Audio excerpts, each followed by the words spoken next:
Hello, this is Susan Neuman, and this is the session for the knowledge building classroom. I'm delighted to be part of this wonderful module focusing on vocabulary and content knowledge. A bit about this professional learning module. This module will highlight the research on oral language comprehension and vocabulary and its relationship to children's comprehension and content knowledge. It will focus on strategies designed to enhance children's language and vocabulary development, along with knowledge building supports that influence comprehension. Helping to build a language for literacy development in the early primary grades sets the stage for reading success among all our young learners. So this is session 4, knowledge building supports that influence and improve children's comprehension. And today we'll be talking about ways to support content-rich instruction that helps children build knowledge and knowledge networks, which are related to comprehension development. This module will include video examples of language interactions from New York teachers, questions to engage you in a rich discussion with your colleagues, and articles that allow you to deepen your understanding of the topic. This is session 4, the knowledge building classroom. Here's what I hope will come out with this session. The relationship between vocabulary and learning comprehension and how important it is for children's development. Instructional principles for knowledge building classrooms, activities to support developing knowledge networks, and how independent reading can support comprehension and knowledge development. In this session, you'll need a notebook, hopefully to jot down many different ideas and brainstorming with your colleagues throughout the session, as well as very interesting articles. One by E.D. Hirsch on the word and the world in 2003 in American Educator, an article by myself in Dyslexia Perspectives, and finally, a wonderful article by Paula Duradola, 2012 in the Reading Teacher.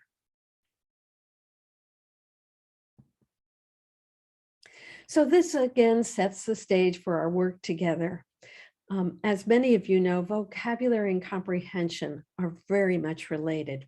When we teach vocabulary, we teach not only words, but the depth of understanding of those concepts related to words. And that's why it's so critically important and serves as a background for comprehension development. As Steve Saul said many years ago, one of the oldest and enduring findings in educational research is a strong relationship between vocabulary knowledge and reading comprehension.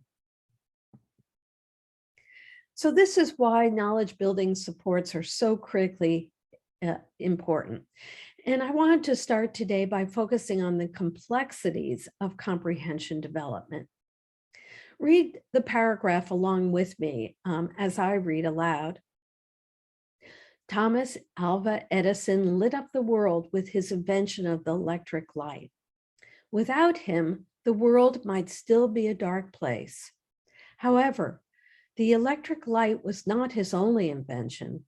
He also invented the phonograph, the motion picture camera, and over 1,200 other things. Edison worked for 5 years as a telegraph operator. He got his first patent in 1868 for a vote recorder run by electricity. However, the vote recorder was not a success. In 1870, he sold another invention, a stock ticker, for $40,000.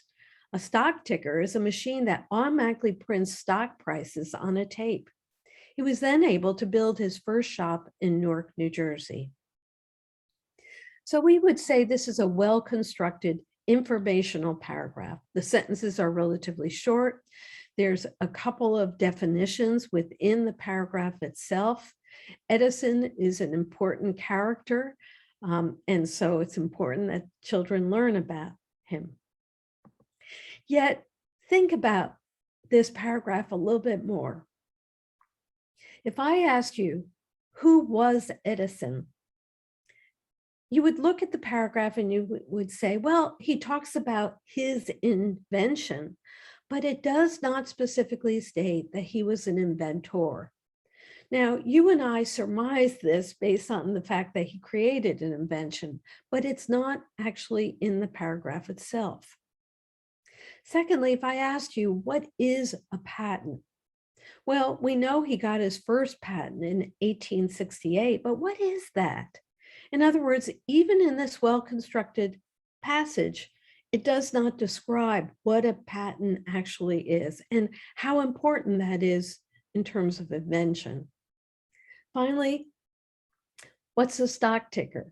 Again, in this paragraph, it describes this. Stock ticker is a machine that automatically prints stock prices on a tape. But do you really understand what a stock ticker is? I think this would be very difficult for children at this level. So when we think about this paragraph, please note that it was lexiled at a third grade level text. In other words, children are supposed to be reading this in third grade. And indeed, probably they can read, and they can read the words, and they can probably even read the word stock ticker. But if I tell you a stock ticker is a report of the price for certain securities updated continuously through the trading session by the various stock exchanges, do you still know what a stock ticker is? I can tell you that I do not have a lot of background knowledge in trading or stocks.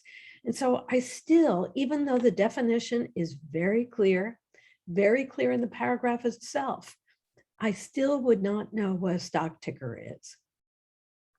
And that's the complexity of the issue of lexiles, that they will look at a paragraph in terms of the length of words, in terms of the complexity of the syllables of those words, but it cannot tell you about concept level, about what children would know and otherwise not know in a passage. And this is what makes comprehension so complex, that despite the notion of lexiles, children will need a great deal of word and world knowledge in order to be able to deconstruct the text and really answer those questions with deep knowledge. They will need vocabulary and they will need background knowledge. So before we go any further, I'd love you to read an article that I wrote in 2019 about comprehension. You have 10 minutes to read this short article.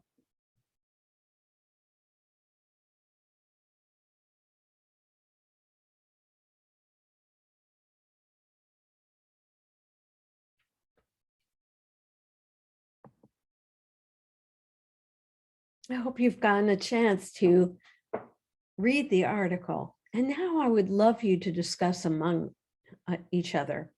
Does the skill of comprehension actually transfer from one topic to another? If you know a lot about one topic, does it automatically transfer to knowing another topic?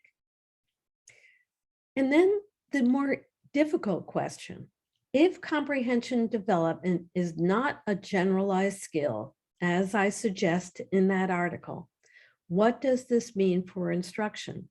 Can we simply ask children to answer the questions that are in the paragraph and truly understand what the paragraph means? And if that's not the case, how do we best support children's understanding or comprehension of text? You and your team have 10 minutes to discuss.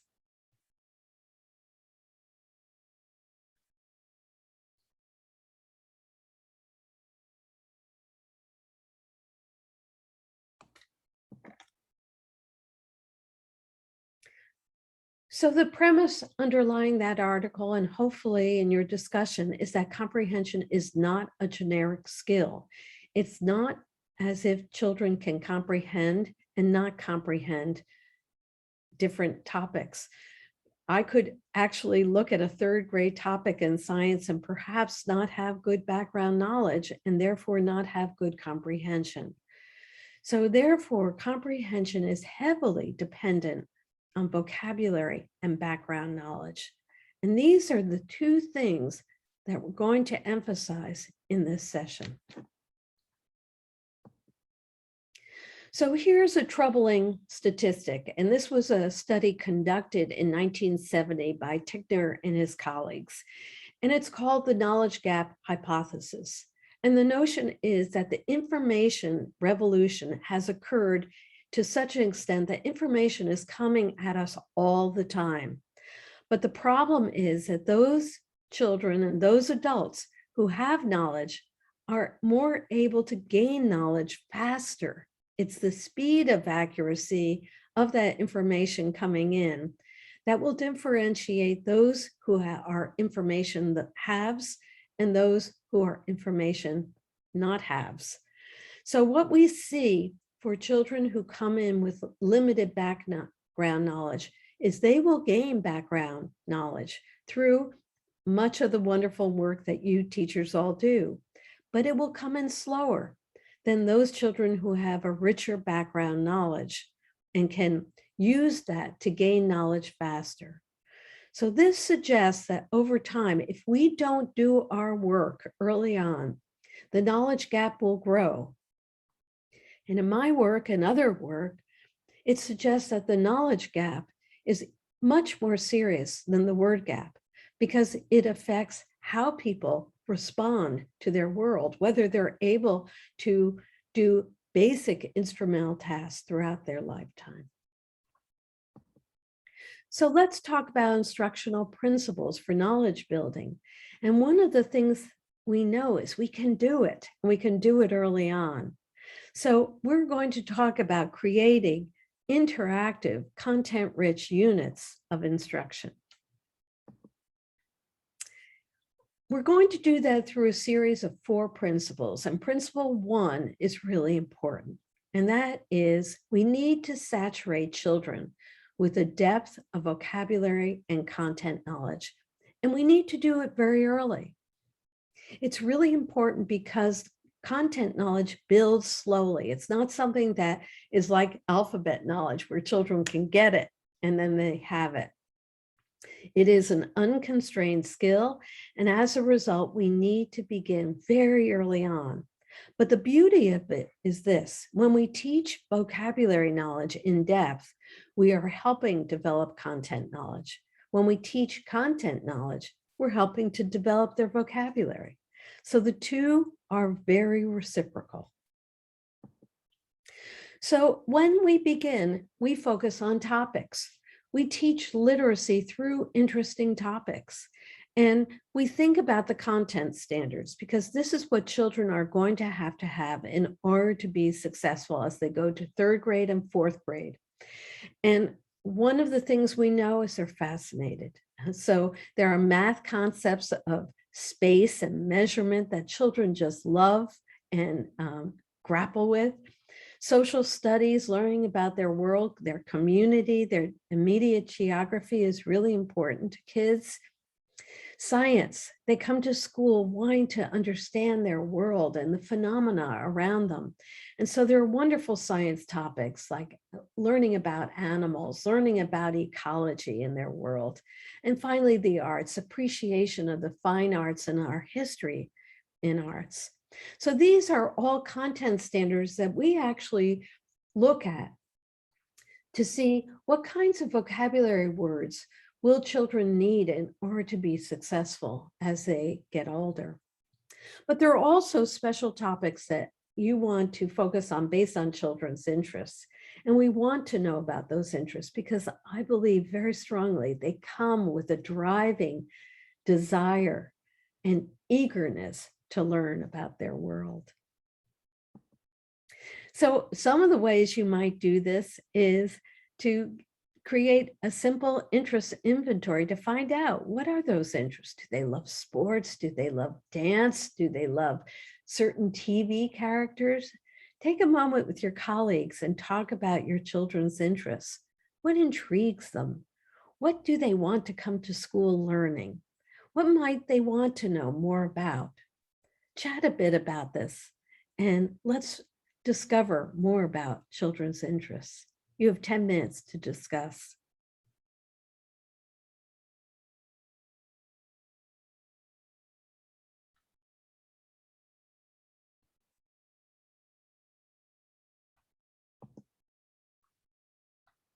Well, I hope you've had a rich discussion on children's interests. And it's one of the reasons we're all in education together. We just love to hear from the children as well. And I'll tell you some of the topic studies that we focus on and what we have found over the years that children just love. They're very interested in animals and in the different habitats of animals, how people and animals live in different places and how those places actually help them survive. They're fascinated with the mysteries of space. In one of our classes, our children were so disappointed because they learned that Pluto wasn't really a planet. And they got so involved and so connected with the mysteries of space. Wild weather, they just love to hear about, hail and tornadoes and tsunamis and wonderful things like that. That fascinate them, not wonderful things actually. And then finally, we often find that children are very aware of their ecology and taking care of their environment. These are some of the topics that we found that children get really, really interested in, but you might have others, and feel free to come up with your own topics. But notice that all those topics are going to be relevant as they learn about science and their world. They're going to be real world topics that they are going to hear about. And they're also going to be related to the content standards. So let me tell you what we do, and we have been very successful in doing that. We build on the shared book reading experience and the text genre experience that we focused on in our previous session. And what we do is we develop text sets. Text sets are collections of different genres to support vocabulary, teaching, and content knowledge. And we focus on a central topic. It might be wild weather. And we'll take 3 weeks to just focus on different books related to wild weather. And the reason that's very important is the children will hear the same words again and again, and they'll develop that content knowledge that we focused on and is so important. We'll pick 5 books on a common topic, and many times we'll repeat those readings so that children develop greater mastery of the words in that topic. So here's an example. Children are fascinated with oceans, and will start very often with a predictable book. Now, you might remember that predictable book will have repetitive language. It will have rhythm and rhyme. Very often, it creates almost a mnemonic device where you remember those words and all about those animals. So we talked last time about brown bear, what do you see?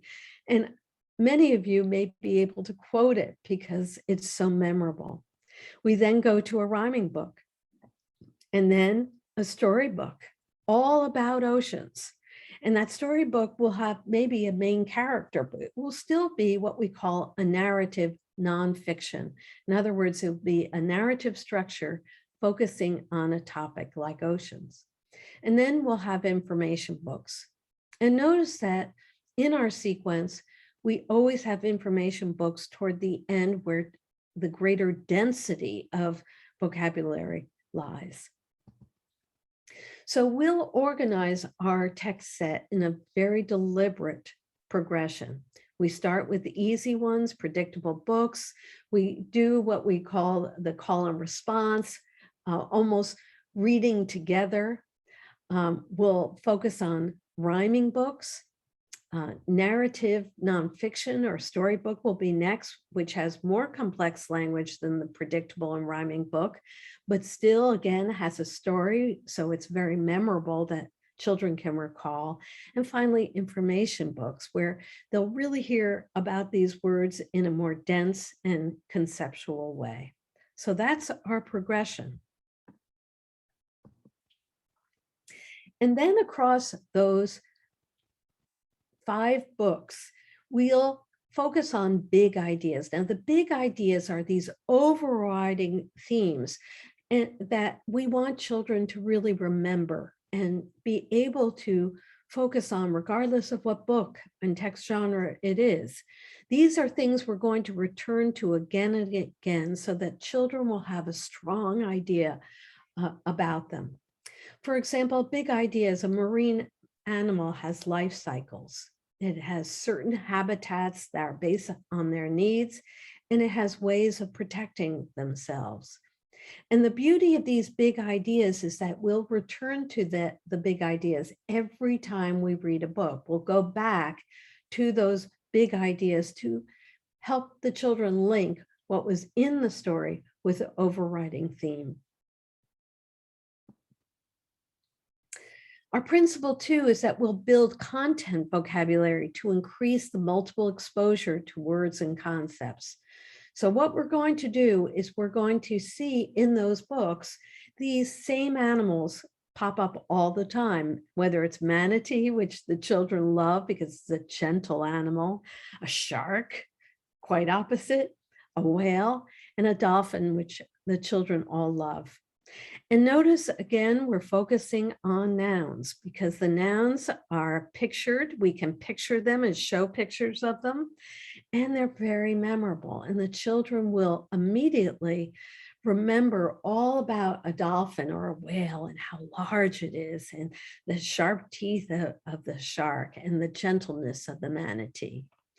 And then what we will also do is we'll come up with words that are common across those topics. So for example, all these animals live in the ocean. And when we visit the aquarium, we might see 1 or 2 of them, and they all live in water. So what we're trying to do, notice that we're trying to build commonalities and contrasts all across our words so the children begin to have a structure and understand how everything is related. Here's Miss J, and Miss J is focusing on the end of the book. And please note how repeated exposure to common vocabulary focuses particularly on the children's response. Take a look. What was one animal that this book taught us about? What one ocean animal? Clownfish. Clownfish. All right, let's look for evidence of the clownfish. I think that was kind of near the beginning. Does this one have evidence? No. Does this one have evidence? Yep, I see it in the picture. I see it in the text. Sydney. Octopus. You guys remember what number octopus was? 10. Oops, 9. 10. Do you see evidence of octopuses? Yes. Well, actually, we say octopi, I think. Yes. Yep, I see evidence in the picture. I see evidence in the text. Octopus. Another animal. Tiger shark. You guys remember the number for tiger shark? Yes. Yes. 6. What? 6.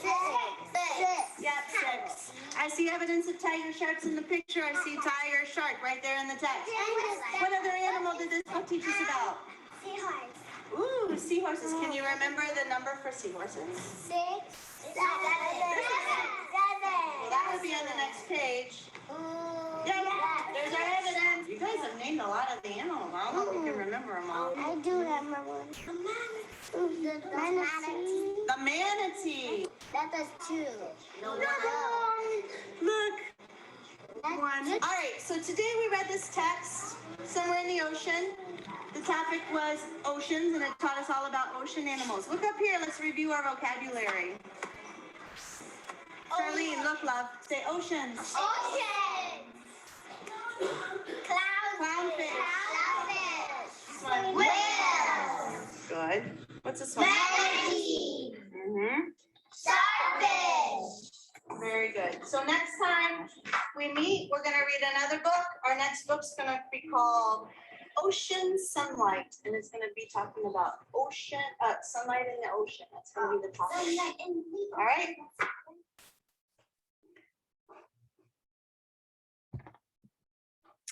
So I'd love you to take a moment to discuss what types of questions did Ms. J ask the children and why? was the purpose of let's look for evidence in the text? How did they come to know those words in the story? They seem to know those words quite well. How come? Was that on the basis of a single exposure or multiple exposures? How did children respond to her questions? You have a few minutes to discuss.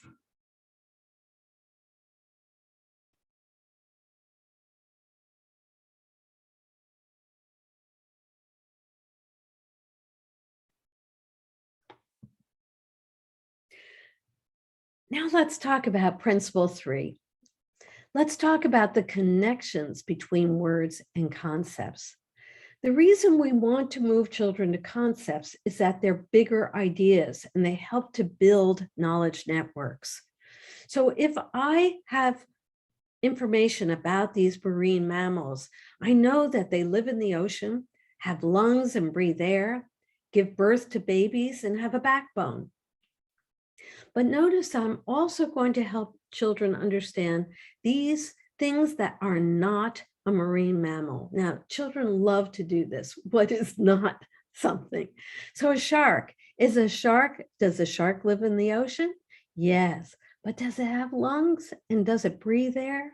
No, then it's a marine animal, but not a marine mammal. Same thing with penguin and starfish. Does a starfish live in the ocean? Yes. But does it give birth to live babies? No. So it's a marine animal, but not a marine mammal. And that's what children begin to be able to do, believe it or not, very early on, because we've made these issues explicit. So let me focus on something that I think you probably do all the time, but we don't often realize the power of it. And that is concept development begins with categorizing. When we help children categorize things, we help them begin to build a structure of knowledge that creates that knowledge network. So categorization begins to define things in bigger terms. So for example, if I know that living things need food and water to survive, and I say an insect is a living thing, the children can immediately infer that insect needs food and water to survive. If I say an insect is an animal with 6 legs and 3 body parts, and I say a mosquito is an insect, then what do we know about mosquito? That it has 6 legs and 3 body parts. If I say it's then an insect, the children know it needs food and water to survive.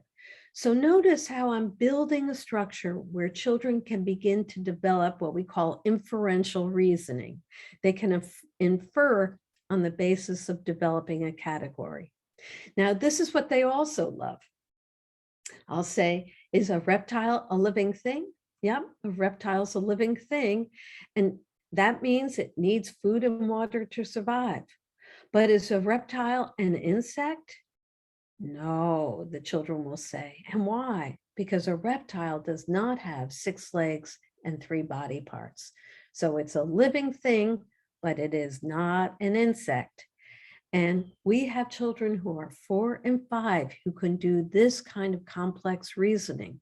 And when they do, they are building this knowledge network that will help them in comprehension development.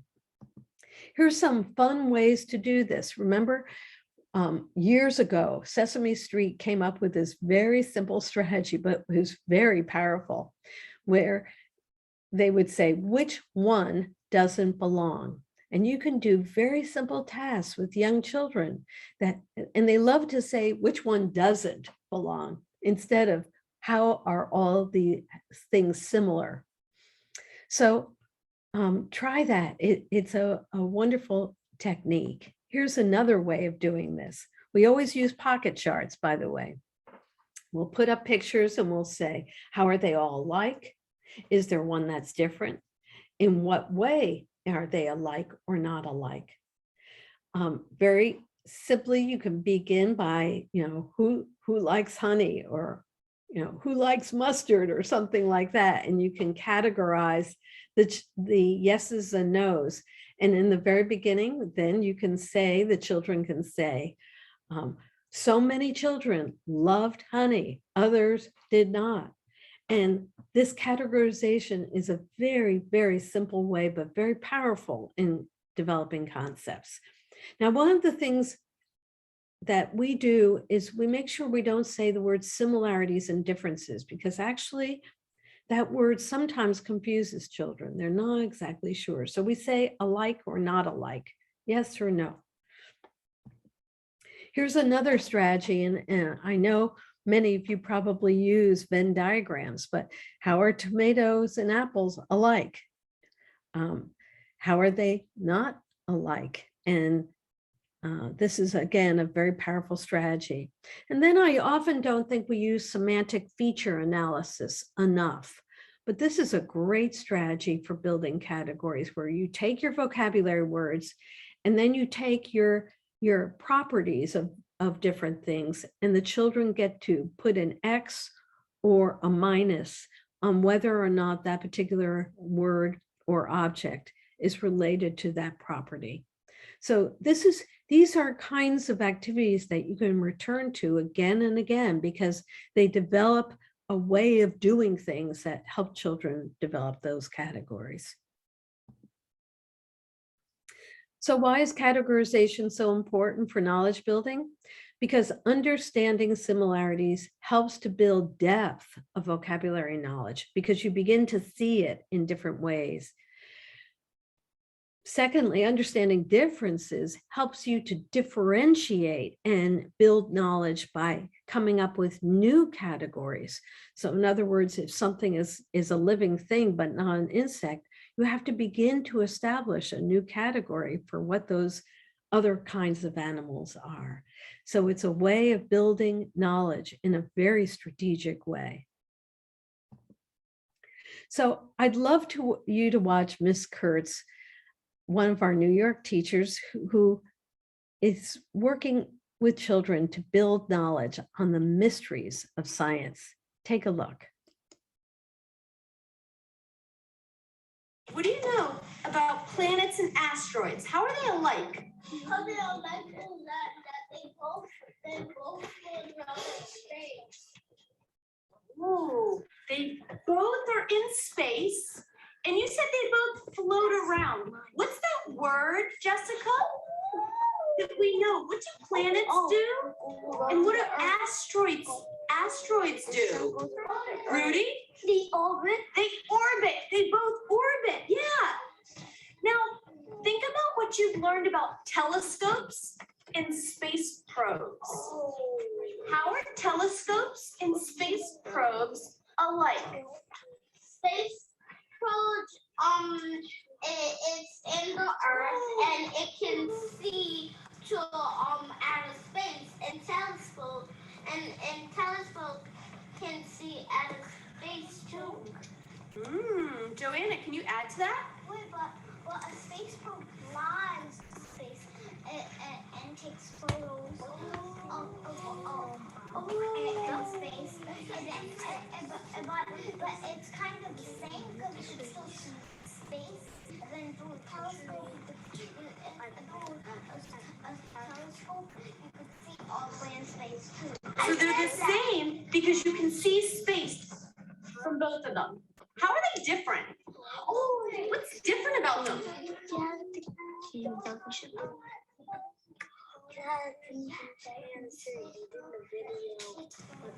But I have a question for you, Darshini. You said that it takes photos, right? But why didn't you say that it flies to take photos? So could you just add that to what she said? That it also travels into space? Where the telescope stays on Earth, doesn't it? And we just look through it. Kimani. I have a question for Anthony. Sure. When you was talking, you said that you can, when you're underwater, you can breathe on screen. When you breathe in, you can still No, I said, if you can breathe underwater. No one can do that. No, it can't. But it's space. So why do we go through your nose, through your nostrils? So what is she saying? I'm trying to say that. Let me speak. How can you breathe underwater? I hold your breath. Remember when we went to the aquarium Yeah. and we saw the man who was under the water? Yeah. He was breathing. What was helping him to breathe? The oxygen. Give someone else a turn. What was helping him breathe? The oxygen. The oxygen. He was wearing a tank on his back with oxygen, and he had on a special suit so that he can breathe. So it's similar in space. The astronauts, when they go into space, they have a special suit and they have oxygen to help them breathe. Friends, you did a good job. Kiss your brains.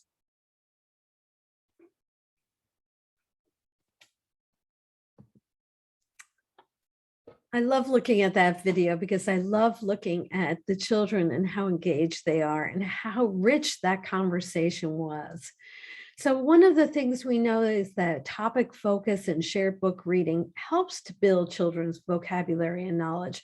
Think of the words they used, oxygen and orbit. It enhanced what we call intertextual linkages. And what this means is that children are not only learning from that book that they just read, but the other books that they had read before.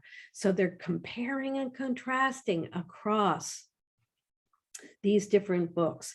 And notice that then Miss Kurtz also brought in the aquarium. So what she was doing is bringing to life what they were learning in the book with a real life experience. And that is what builds that knowledge and gives children something to talk about. So I often think that you can't have a rich conversation if you don't have something wonderful and interesting to talk about. And the topic focus that we have had with children in our schools really leads to rich and interesting conversations. For more ideas on this, read this wonderful article by Paula Dola in 2012 in The Reading Teacher. So our final principle is we've got to give children time to read about the topic through independent reading. And this is what we do. Rather than any independent reading in terms of leveled reading time, we want children to focus on that topic again. And maybe find books that are related to that topic using a variety of different genres. You and I know that children will need to read a lot to get better and to talk about what they read. They need to choose their own books, and they should choose them on the basis of something that really intrigues them. Make sure you have lots of books of different reading levels so that they can read on the topic at their reading level. And then finally, consider having multiple copies of your favorite books. One of the things that we find is when the teacher reads a book during shared book reading, that's the book children want to read. And so if you have multiple copies of the book that you just read, they're going to grab that and really be interested in almost mimicking how you read the book. Here are some useful strategies for independent reading. You might have heard that the National Reading Panel could not find evidence for the benefits of independent reading, but that's because there were not many studies that were looking at independent reading when it was done well. And so let's focus on getting the right books in children's hands and make sure they can read the book or read most of the words. And this is something that you can actually teach them, and it's better than leveling. You can teach them to self-select in a way that helps them understand where they are and where they want to go. I often start with small chunks of time for independent reading. My mother used to say, stop at the crest of a wave, and that's what I've learned to do. So I make children hungry for more time. Oh, I wish we had more time for independent reading so I could finish this book. So we start with maybe 5 minutes if children are really engaged. Then we add more time. but don't start with a long period of time and then cut it short. It's often a negative signal rather than a positive one. And then finally, invite children to share their learning with others. I don't know about you, but when I read a good book, I want to talk about it and I want to share it with my friends. So give that time for children to talk about their books and share what is most interesting to them. So in summary, although vocabulary often begins at the word level, instruction must go beyond it to increase the depth of word knowledge. That words are not just words, they are concepts. And what we want to do is develop networks of knowledge through shared book reading, because shared book reading introduces children to the more sophisticated words that we want them to know, the academic words that are so critically important once they get to content area instruction. And it allows them to accelerate their vocabulary knowledge by really engaging with different genres very early on, different approaches to how that content knowledge is identified and talked about. It gives them frequent exposure to words in multiple contexts. It encourages recasts where they see the words in different ways, and many opportunities to develop inferences through interactive discussions that really highlight word and world knowledge. Thank you. It's been delightful to be with you.